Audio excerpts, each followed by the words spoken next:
everybody. Welcome to Whiskey with the Werewolf Hunter. Although tonight we are not at the Werewolf Bar, nor will we be having any whiskey. Uh, we've got some construction going on in that part of the house, and until that's taken care of, I'm just going to be doing my thing from right here at my desk. So, no creature of the night tonight, but I am going to talk to you a little bit about an aspect of my autobiography of a werewolf hunter series that you might have heard me talk about at some point during an interview or what have you, but one that I haven't really given a lot of attention to, if any, here on the Whiskey with the Werewolf Hunter. So what I'm talking about are my unpublished SLJ manuscripts.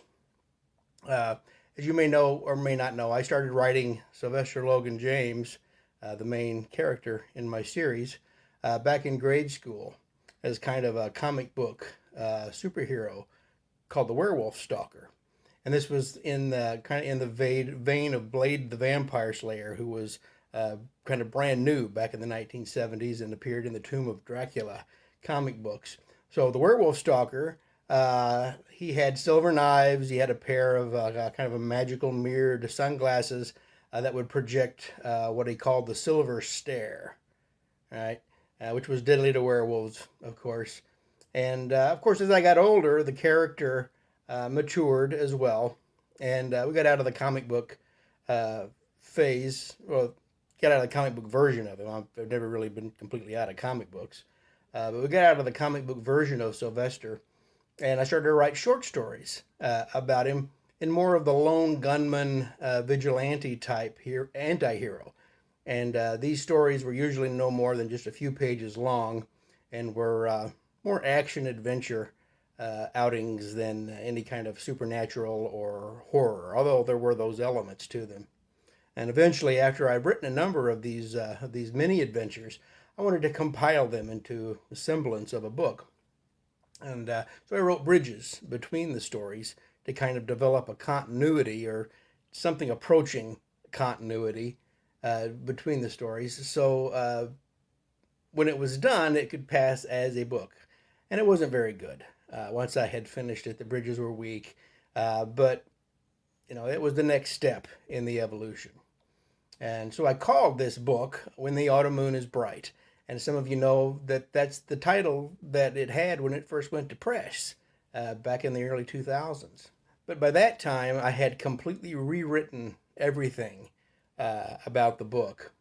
But that original manuscript I wrote along with 5 or 6 others on a Brother electric typewriter.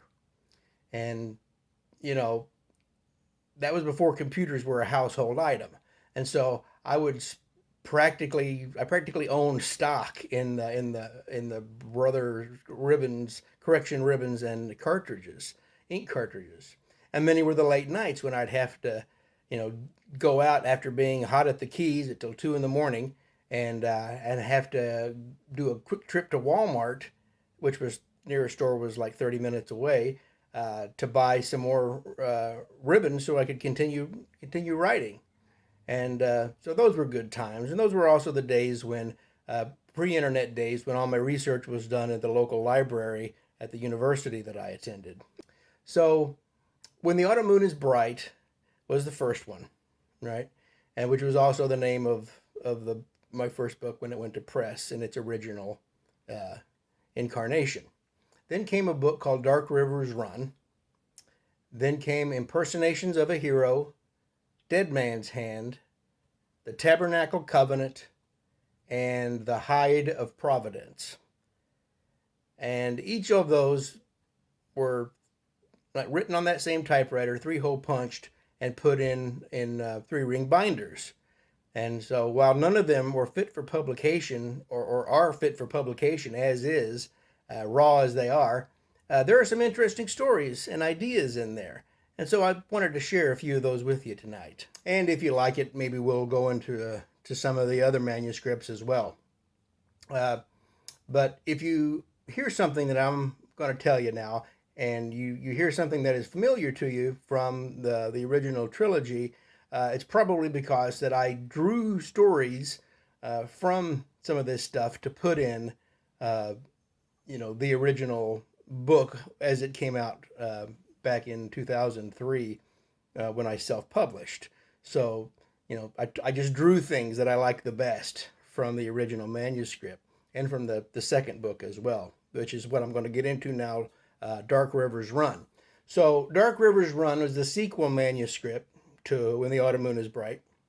And the first part of the story finds Sylvester in British Columbia, in a little ski town near the end of its off season. Now, he's received a letter from this town from a man named Vargo, begging him for his help. The letter includes the quote, for trouble knocking at his door. And he says that he fears for his life, even though his house is made of bricks.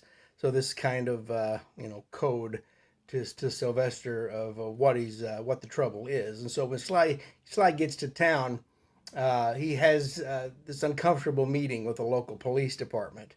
And he finds out that Vargo, who wrote him the letter, is dead. He was actually killed, as the coroner has it, when he got drunk and fell into a crosscut saw. And so there's plenty of reason to suspect foul play. And of course, the cops know more than they're willing to admit.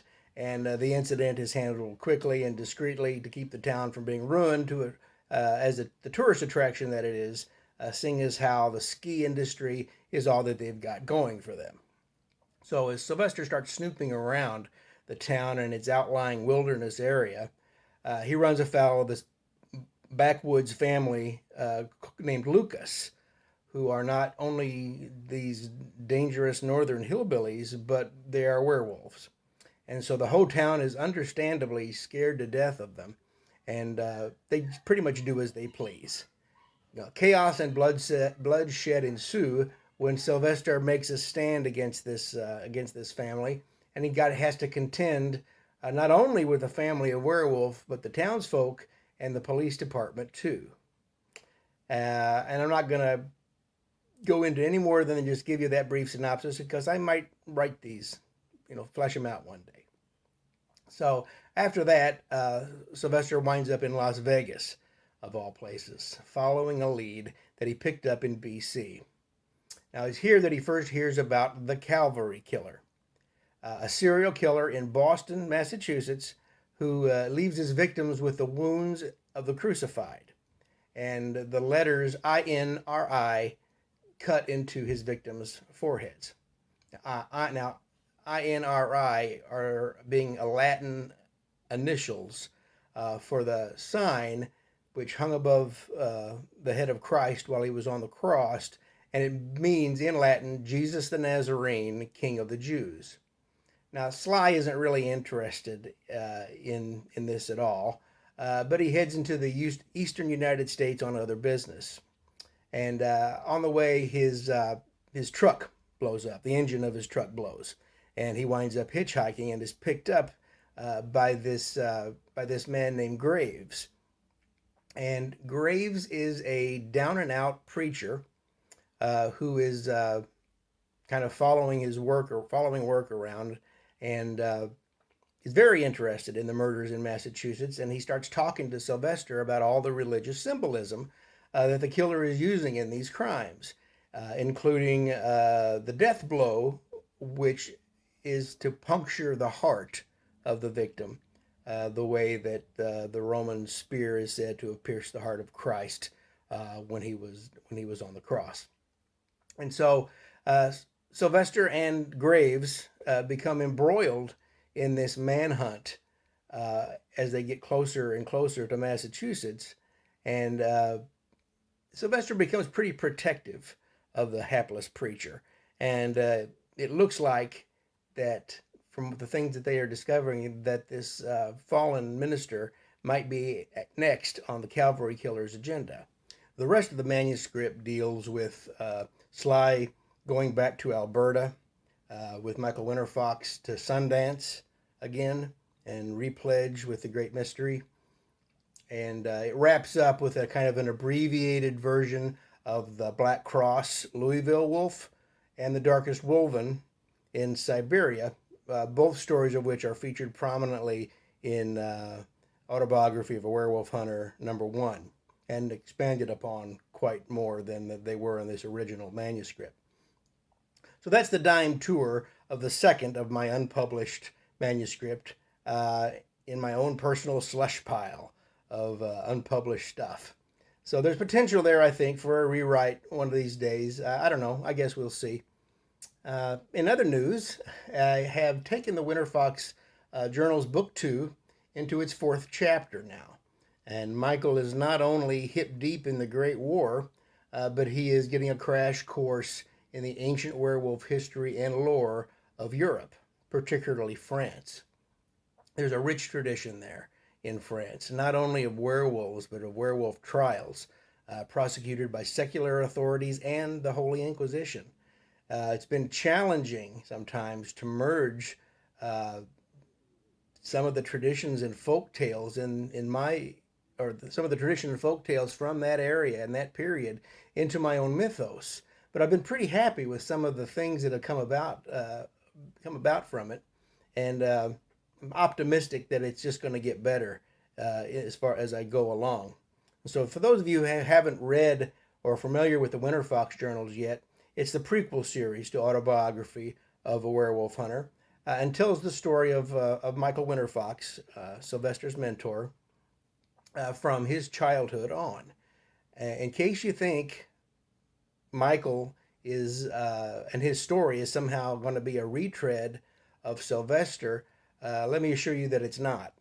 The characters are very differently motivated, and whereas Sylvester is driven almost exclusively by his intense sense of hatred and rage, Michael is a ward of tradition and of duty, the last son of his father, and the weight of a dying culture and the legacy of a lost warrior society is on his shoulders.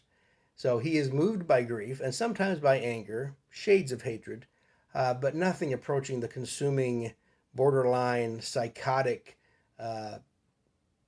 hatred of Sylvester. And he's better trained as well. Michael trained Sylvester to the best of his ability with the time that he had and the age which Sylvester came to him. But Winter Fox was brought up the Ray Dosnan way from before he could ride a horse or hold a weapon of any kind, really. He's more disciplined than Sylvester, shrewder, and in many ways, he's the man Sylvester might have been if hate hadn't warped him into the flawed and broken anti-hero that he becomes throughout the trilogy. So, speaking of Sylvester, we have partnered with MB Press with an anthology project called Legends of the Werewolf Hunter. I've invited personally a handful of authors to contribute stories that take place in the world of Autobiography of a Werewolf Hunter. The stories might involve characters from that series or center around certain events, what have you.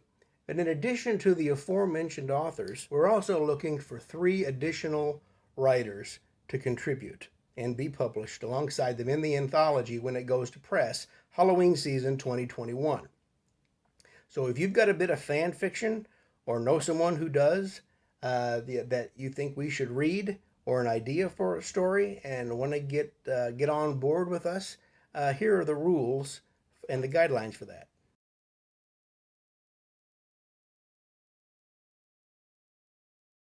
You can also look at them at mbpress.com.